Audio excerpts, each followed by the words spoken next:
My mother's father, he was born on a farm, and one day he got his arms caught in the threshing machine, and it tore one arm off most of the way and the other one at the elbow.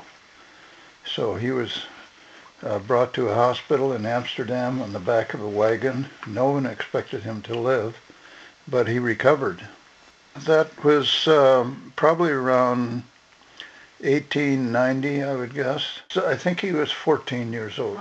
And the Dutch government provided him with artificial arms and sent him to a school, a Dutch school, that taught people how to use their artificial arms or legs so they would learn how to make a living. He learned how to write very, very well, and he had beautiful handwriting. It's hard to believe that he could write that well. He apparently was very intelligent because he started a newspaper, and it was quite successful. And then he started a bookstore, which was even more successful. And they were doing very well. He was a good businessman.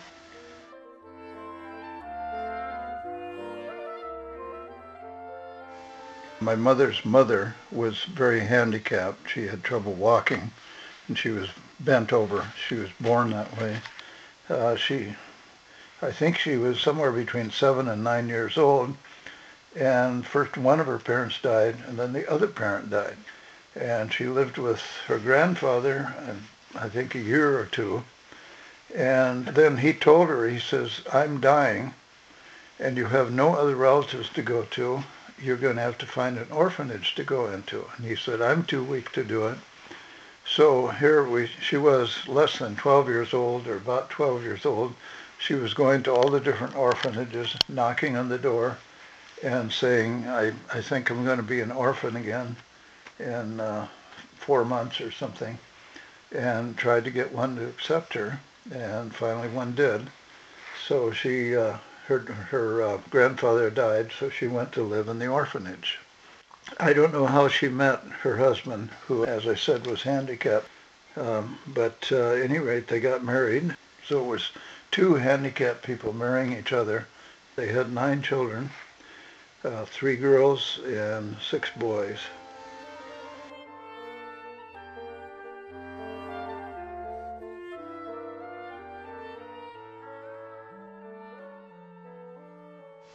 Grandfather died of appendicitis. His appendix burst and he was dead in 3 days. Yeah. So that left my grandmother as the only adult in the family, although some of the children were a little older at that time. Some of the older boys got jobs in farms and they would try to help support the family.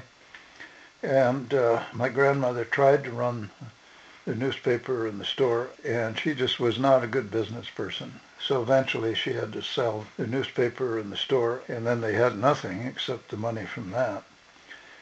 So they decided that one of the sons would go to America. He settled in Grand Rapids, and he saved his money and sent it back. And then the next son came over, and so they both saved their money and sent it back.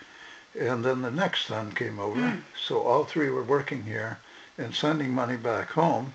So my grandmother and the 3 girls, which included my mother, put all their money together, sold the furniture, and got on a ship to come here.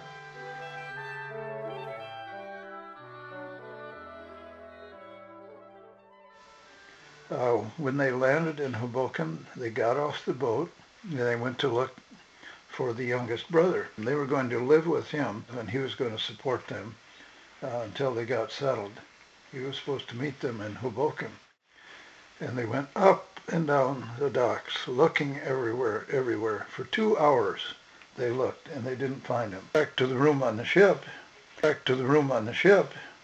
and there was a man standing by the door, someone they didn't know. And he said, I bring you terrible news. Says, I got a telegram that your youngest son, who was a carpenter, fell off the roof and died. And they didn't know what to do. They just sat there and cried and cried and cried for about 20 minutes. Then the grandma said, Okay, that's enough of that. We can't cry all the time. What are we going to do? Because they didn't know a word of English. None of them did. The minister wrote out things like, where's the toilet? Where can I get to find the train to Toledo? He wrote them all down. Find the train to Toledo.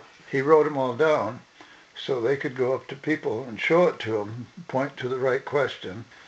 So eventually they got to Grand Rapids, and their other two brothers helped them find a place to live, and they all went out and got jobs.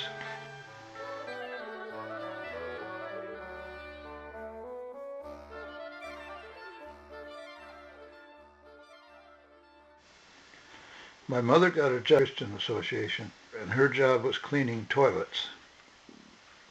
And that was the worst thing in her mind, the worst thing that could ever happen to them. You know, she had lived pretty well because her father had done well, they had money, and now suddenly she's reduced to cleaning toilets for a bunch of men, most of whom aren't very clean. That was considered the lowest job. My mother never told me about this, and I don't know why. My aunt told the story. Mm-hmm. So then I asked my mother about it, and I said, why didn't you ever tell me?